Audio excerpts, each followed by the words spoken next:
বাংলাদেশের সাবেক প্রধানমন্ত্রী শেখ হাসিনা ভারতে দিল্লির কাছাকাছি একটি বাড়িতে অবস্থান করছেন।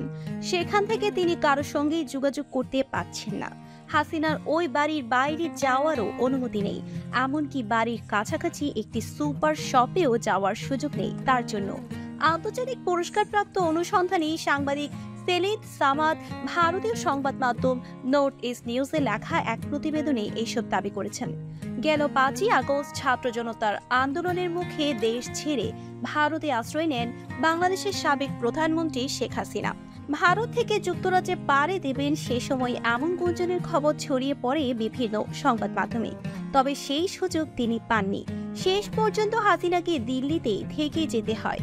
তার সাথে দিল্লিতে অবস্থান করছেন বোন শেখ রেহানা।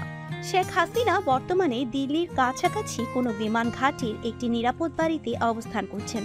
সেখান থেকে কারোর সাথে যোগাযোগ করতে পারেন না তিনি।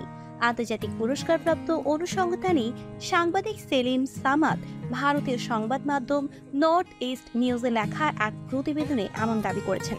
সেলিম সামাদ অজ্ঞাত লিখেছেন, তিনি নিশ্চিত নন 5ই আগস্ট দিল্লিতে হাসিনাকে গৃহবন্দী করা হয়েছিল কিনা। তবে তিনি একটি সূত্রের বরাতে বলছেন, প্রধান উপদেষ্টা ডক্টর মোহাম্মদ ইউনূস শপথ গ্রহণের পর মোদির সঙ্গে ফোনে আলোচনা করেন। এই ঘটনার পরপর হাসিনার যোগাযোগের সব ডিভাইসে বিঘ্ন ঘটে। এরপর থেকে তিনি আর কারোর সঙ্গেই যোগাযোগ করতে পারছেন না। শেখ হাসিনার ওই বাড়ির বাইরে যাওয়ার অনুমতি নেই, এমনকি ঘাঁটির ভিতর সেনাদের জন্য থাকা একটি সুপার শপেও যাওয়ার সুযোগ পান না তিনি। যদিও হাসিনার বাড়ি থেকে সুপার শপটির দূরত্ব পায়ে হাঁটার পথ। হাসিনার যে কারোর সাথে যোগাযোগের সুযোগ নেই, এইটি প্রমাণে আরো কিছু বিষয় তুলে ধরেছেন সেলিম সামাদ। লিখেছেন, শেখ হাসিনার মেয়ে সাইমা ওয়াজিদ বিশ্ব স্বাস্থ্য সংস্থার আঞ্চলিক পরিচালক হিসেবে দিল্লিতে অবস্থান করছেন, কিন্তু তিনি এখনো পর্যন্ত তার মায়ের সঙ্গে দেখা করার সুযোগ পাননি। যদিও শেখ হাসিনা 1 মাস ধরেই দিল্লিতে আছেন। এছাড়া ছেলে সজীব ওয়াজেদ জয় দিল্লিতে গিয়ে মায়ের সঙ্গে দেখা করতে চেয়েছিলেন, কিন্তু জয়কে দিল্লিতে আসতে বারণ করা হয়, কারণ তিনি দেখা করতে পারবেন না।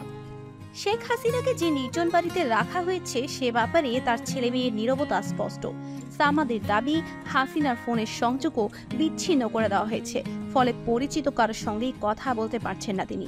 সাংবাদিক সামাদ লেখায়, প্রধান উপদেষ্টা ডক্টর ইউনূস শেখ হাসিনাকে ফেরত চাওয়ার বিষয়টি উঠে এসেছে। যদি বাংলাদেশ হাসিনাকে ফেরত চায় তাহলে এটি ভারতীয় প্রধানমন্ত্রীর জন্য একটি বড় ধাক্কা হবে। আর ভারত যদি হাসিনাকে ফেরত না দেয় তবে পরিস্থিতি কিভাবে সামলাবে সেটাই দেখার বিষয়।